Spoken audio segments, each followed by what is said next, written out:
Alright, I am back with a Destiny 2 video. Not that there's necessarily any huge news or anything, but given that we're, a couple weeks away now from Heresy, I figured we would talk a little bit about that based on what we know, how it's shaping up, and kind of where I think things are going to go in the final episode here. My impression is that this may end up being the best episode, albeit that is a kind of low bar given how the episodes have been received so far. It does seem like they're sinking a lot more into this because, I mean, this is kind of the final, final document dot super final version dot docs, like that kind of thing, where it's the epilogue for a number of Light and Darkness era sagas in a way that like they couldn't really wrap up all the threads for, the final shape itself, which is understandable to a certain point, but I would argue this has not exactly been it's terribly satisfying for most players based on how these storylines have gone. I don't think either of these storylines have been terribly good. We saw, the long kind of teased return of Maya Sundaresh as like an actual Vex antagonist, which I think as its core is a very good idea. That was not a very good storyline.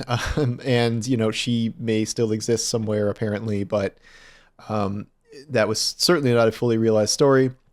The Fickrell ending here, where we probably finally killed him by extracting his dark ether with a needle or something and then killing him. That was fine. I mean, I think it was better thematically and mission wise, but I don't think that's been a terribly compelling storyline for a long time. And the Nezarec's curse thing from Mithrax, like they could have done something like crazy here. Like Mithrax gets fully corrupted by Nezarec and like murders Aramis and like they're not going to go that far. So, happy endings for all. Aramis is going back to Reese. Mithrax is cured. Fickrell is probably dead. And then we'll have to have some new excuse as to why the Scorn are still around. There was something potentially interesting in there with like Crow and his relationship with Fickrell and the Scorn, but they like sort of threw that out the window in the first 30 seconds. Meanwhile, we are heading to the Hive now, and the Hive Pantheon is about to change. The, power, I forget the rock road, the power balance in the Hive universe is about to change, something like that. This is kind of obviously, I think, going to take us to the end of the Xivu Arath saga. Once again, a kind of long promised, long awaited character, a Hive, the Hive god of war. We spent a season making Xivu Arath mortal. We separated her from her throne world, so she can technically die now. This feels like something that is yet another kind of like major villain loose end that Bungie's going to want to tie up before we leave the system. This will obviously see the return of Savathun to help us do this, because Lord knows she wants Xivu Arath dead too. Of course, this is in the wake of the baffling developments in, Season of the Witch, where we saw Aramis summon and then murder Savathun to like get power for herself, and then off screen we learn that Savathun is resurrected again and just sort of roaming around when it looked like she was like finally dead. Weird ass story decision, one of the weirdest I've ever seen, but Savathun is alive, in case you didn't read that lore page or listen to the radio or whatever. And I have to believe that this is going to be hunting down Xivu Arath. The common notion might be like, okay, well, she's this long-running character, she at least deserves to be a dungeon boss. No, they're not going to do that. It's either kind of story or raid or nothing. And lately it's mostly been story components when we sort of dispatch these main villains. In terms of like whether she deserves a higher profile ending, yeah, sure. But in the reality of how the game functions now, Bungie doesn't really want to herd these big finales into something that, 5%, 20%, whatever it is, of people who do dungeons and raids of the population is going to experience. They sort of split the difference with the final shape, where you did sort of kind of fight, the witness and injure it ahead of the raid, and then the raid actually did kill the witness, which they kind of had no choice about that one. I mean, who else were you going to fight there? But, for the past couple of years, you're usually not fighting the main villain of whatever saga we're doing as the actual raid. Dungeons 2 have really not done that anymore. And, in this instance, now that we're doing a separate dungeon pass that is not even a part of the season, like thematically, the dungeons do relate to the season usually and have some like lore components, but like you're not going to cleave off the main villain of an episode and put it in a dungeon that is sold separately. So I have to believe it's going to kind of play out the way that we just did with Fickrel, where it's going to be some, no doubt, very easy story quest. Maybe it'll be well designed or whatever, but story quest or maybe an exotic quest, but exotic quests are sort of just longer campaign missions now, as we learned from this past season. But it seems almost inevitable this will be about Ziva Urath. Of course, we also have the destination of the Dreadnought coming back. That is, more D1 nostalgia. And obviously from the best expansion back then, the Taken King, it's not clear how much of it will come back when we get these kind of zones that return, like, the Leviathan and stuff. It's not like the whole thing. And then, we already have the Taken King itself back in the game. So this seems like it'll be kind of similar to what we've seen in the past, where it will be cool maybe to go back to this location and see some familiar sights. And yet this is almost certainly going to be one of those things that is kind of around for a season, then probably goes away. I mean, maybe not. Maybe they'll add it permanently, but they didn't with Leviathan. I think they really could have. I don't know why they cut Leviathan. Saving space or memory or, all these fun technical issues. But I don't know. I think it'd almost be less cool than Leviathan. I really enjoyed kind of a raid space being brought back in full as like a sort of patrol, like sort of event space. In terms of how this is going to be doled out now in the wake of this very bizarre, dump everything on day one and then have 6 weeks of nothing story and mission distribution thing. They're sort of splitting the difference now, where they said they're going to drop most of like the activities to actually play on day one, but you'll log in each week for some sort of story development, as opposed to all of the story being dumped out, right away, which, okay, maybe that's okay.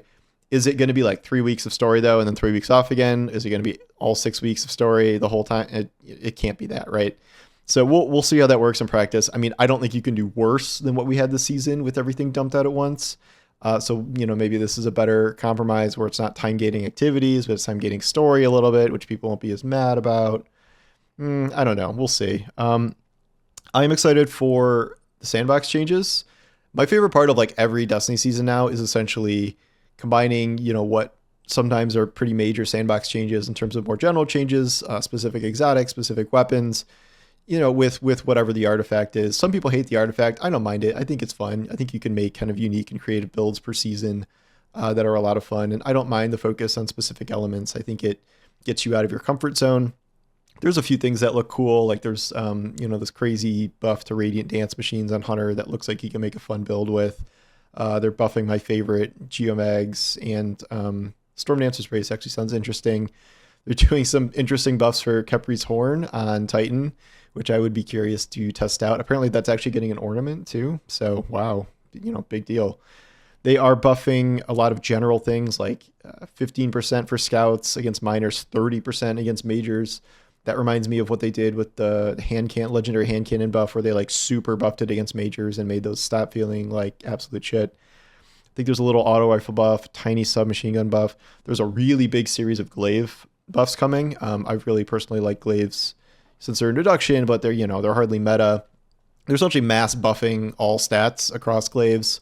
Plus they're doing some extra boosts for the exotic glaives, like the 3 elemental ones, which I don't think they can do anything to those to make me like them, but also to Excalibur, which I really do like.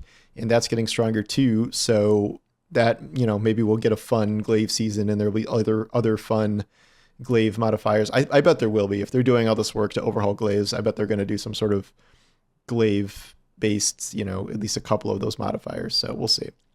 I am very interested in everyone's thoughts about them apparently not bringing crafting back. They have said more or less nothing about planning to bring back crafting for seasonal weapons. At least they've kind of talked about, a base set of weapons, but then like a different tier of weapons that are like better seasonal weapons or something. I forget what they're called. But that seems to be their kind of new philosophy here.